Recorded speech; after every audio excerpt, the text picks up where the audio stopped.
He just said, you know why you are here? I said, yeah, I'm here because of my Christian faith and starting the house churches all over Iran. And he said, no, you are not here for this. You are here because you want to use Christianity to remove government. And I was like, no, I don't want to do that. You know, I just came here to start orphanage, loving people, and share the gospel with people, and just that. And I said, no, you guys are using Christianity to remove the government. That's the reason that you are here. And I said, no, I didn't do that. I prayed for you, I love you, and I didn't come for that. And she started like yelling at me, very angry. And when my lawyer started talking, he didn't let him to talk.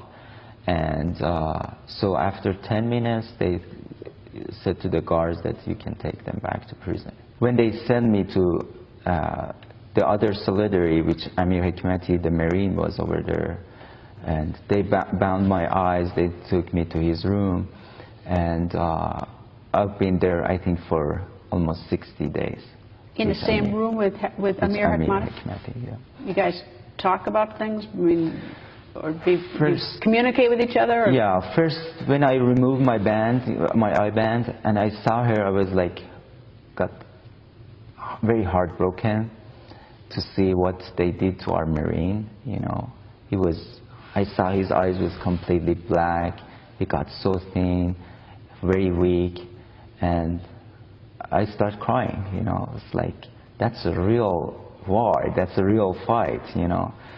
So it was very hard to me. So I went there, we shake hands, we, you know, hug each other, we try to encourage each other, and I can see it was the best moment that I have since I got arrested, and to see him alive. And so we have been there for 2 months together. In the same room? In the same room, yeah. Anybody else in there? Just sometimes they brought some other prisoners, stay with us, and then like after a week or 2 weeks, they just removed them again.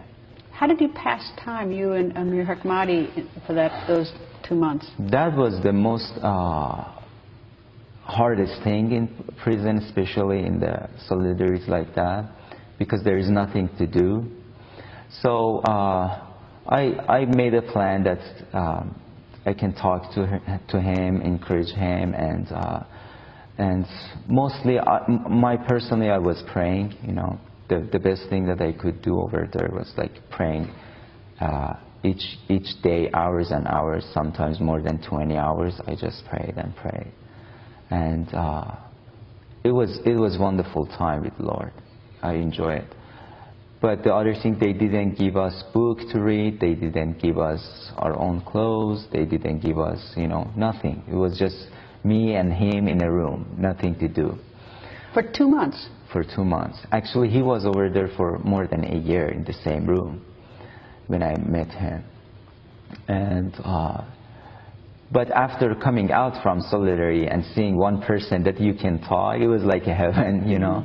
So it was a good time. Did they ever torture you besides, I mean, look, I think solitary confinement, of course, is torture. I think holding someone is torture in a manner for faith. Did they ever torture you physically? Yes. You know, in interrogation, once they beat me very badly because they want me to write something that they want, which I didn't do that. You know, they tried hardly to damage my reputation in Iran. So they asked me to write and sign the things that I didn't do that. And so actually it was in a courtroom that the judge closed the door and the interrogators started beating me, which in that time I got a stomach bleeding. And they asked me the things that criminal prisoners do. So when I deny it, they start beating me, and they asked me to sign it, to write it, and I denied. And then when they saw it doesn't work, they let me go. And beat you with their fist? Right. Was there other torture going on in the prison that you knew about, other forms? The other forms was when I was interrogated with my interrogator, he's told me that I'm going to do 3 things to you. First, I'm going to put you to the with Al-Qaeda prisoners, and they're gonna beat you to death, which he did later. And I was beaten with him to death, kind of. God saved me over there. The second thing was, he said to me, I'm gonna send you to Rajaisha, which is the worse prison than Evin. And the third thing was the threat of death, and they said, when you finish your sentence and you go to US, we always follow you. And if you continue the thing that you did, we're going to kill you, as the other pastor happened to them. So they took me to with the Al-Qaeda prisoners, and we had like a normal talk. And it was a very heavy iron chair over there. He grabbed it and hit it to my face, to my head. And so I got it. I got the chair when he hit my head and hit my legs. So the guards came, and they didn't let him to continue what he did. Did you see other people get beaten and tortured? A lot. Like what? How? In what manner? The worst thing that I saw was when they took some Sunnis for execution. It was in front of our eyes, and they took like tens of them to hang. You know, every Wednesday in Rajaisha, still they hang the people and they take them for execution. Most of them, they are Sunni, some of them political prisoners, and I can say most of them, they are there for their faith.